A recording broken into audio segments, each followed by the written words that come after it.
Përshëndetje të nderuar miqtë e mi, ja ku po ritakohemi sërish së bashku këtë herë për të komentuar një tragjedi që ka ndodhur ditën e djeshme në Shqipëri. Vrasje rekord, 4 vrasje brenda një dite, 4 vrasje pa asnjë arsye, pa asnjë qëllim, pa asnjë lloj situate. Do të thënë 4 vrasje të cilat erdhën nga hiçi dhe përfunduan në tmerret pa para. E marta që sapo lan pas do të mbetet gjatë si një ndër ditët më të zeza të këtij viti për Shqipërinë.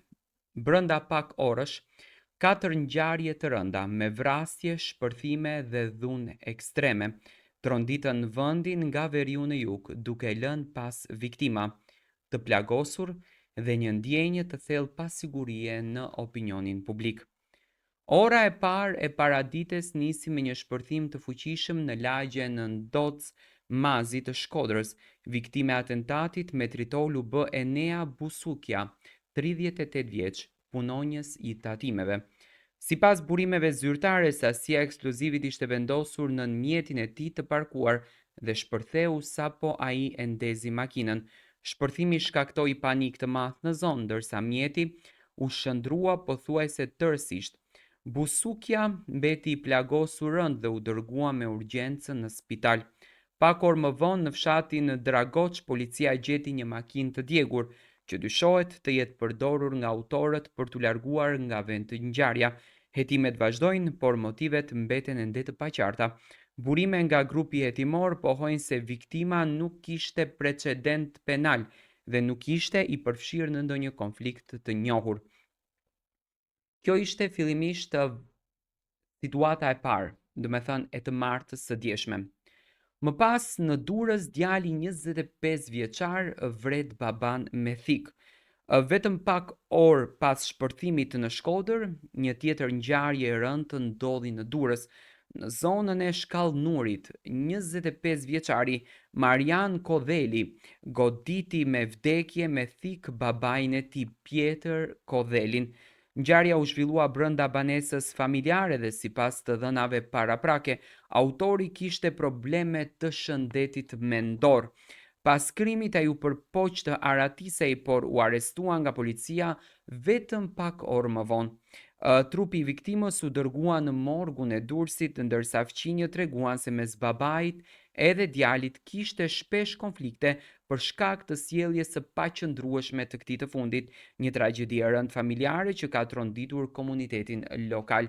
Do me thënë, djali vrau babain e tij pasi që djali ka patur probleme mendore, do me thënë ka vuajtur nga problemet mendore dhe kjo vuajtje, këto zënka, këto situata e sollën djalin deri në këtë nivel që të vret babain e tij. Më pas, vetëm pas disa orësh në Tiranë kuzhinjeri vret kamarierin në mes të punës. Rreth orës 16 në zonën e njohur të komunës së Parisit në Tiranë, një sherr mes kolegësh në një lokal u kthye në tragjedi. Filip Shehu, 35 vjeç, kuzhinjer në lokalin në fjalë, goditi me thik kamarierin Indrit Ismailari, 34 vjeç, pas një debati të ashpër për çështje pune. Sipas dëshmive, konfliktet mes tyre kishin qenë të përsëritura. Ismailari u plagos rënd dhe ndroi jetë në spital, ndërsa autori u arrestua në vendin e ngjarjes. Në dëshminë e parë përpara policisë, Shehu është shprehur u zum për punën, ai më ofendoi. Fotot e momentit të arrestimit u publikua në media ku shihet autori me pranga në duar, ndërsa policia shoqëron drejt komisariatit. Ngjarja ka shkaktuar tronditje të madhe tek qytetarët edhe kolegët e tyre. Më pas, vetëm pas pak orësh, në Berat turisti vritet në kalan e qytetit për një kal. Pasditja solli edhe një tjetër lajm tragjik rreth orës 15:10 në kalan e Beratit, një konflikt mes dy personash përfundoi me vdekje. Autori Kristo Mema alias Kasriot Hoxha, 63 vjeç, banues në lagjen Barikat, pas një sheri për një kal goditi me thik Keli Hoxhën, 42 vjeç. banues në Tiranë, i cili ishte turist në qytet. Sipas burimeve nga policia, autori kishte precedent penal në Greqi dhe njihej si person problematik në zonë. Pas krimit ai u aratis nga vendngjarja, ndërsa forcat e policisë ngritën pika kontrolli për ta kapur. Ngjarja ka tronditur rënd qytetin historik të Beratit, veçanërisht pasi ndodhi në një nga zonat më të frekuentuara turistike të vendit. Një ditë me 4 ngjarje që tregojnë realitetin e errët të dhunës në vend. Nga Shkodra në Berat, nga Tritoli te Thika, kjo e martë ka lënë pas 4 histori që flasin për rritjen alarmante të dhunës dhe tensionit social në Shqipëri.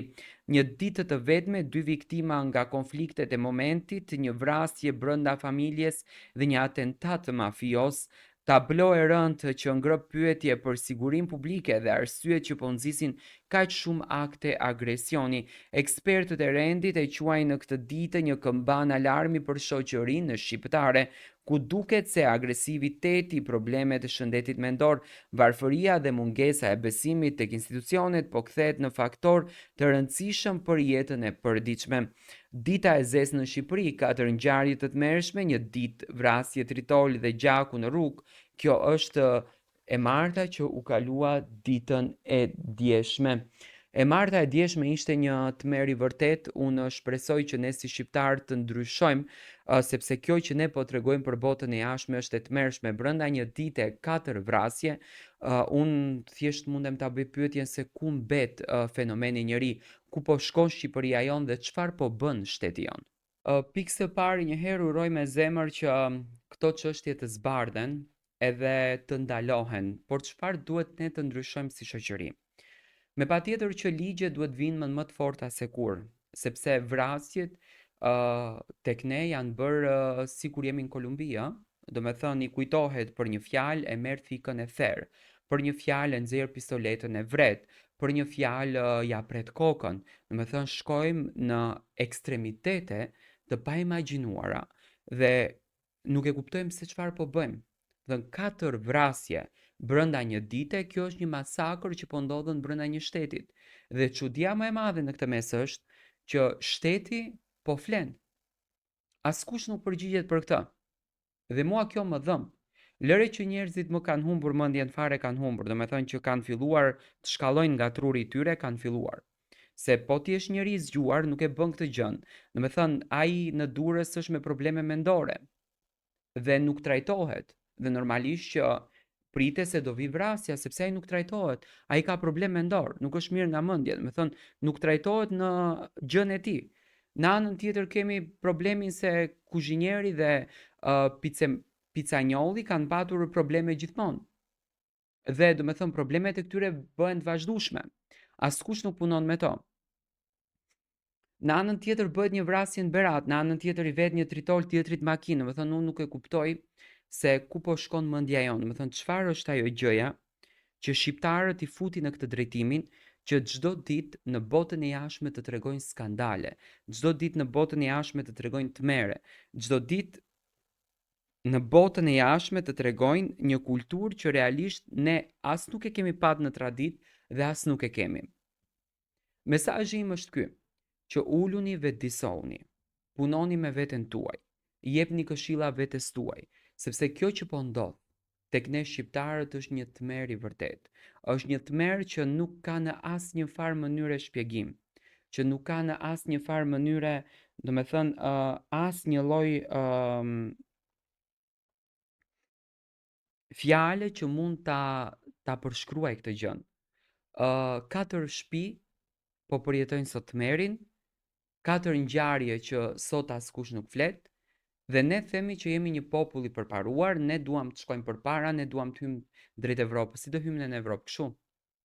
Do me thënë, unë mendoj që njëherë pikë së pari duhet mendojmë të bëhemi njerëz, të jemi njerëz, të investojmë në vete, të kujdesemi në veten tonë dhe më pas të mendojmë për gjëra më madhore.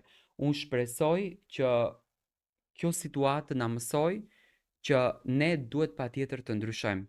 E marta e zezë uroj mos përsëritet më.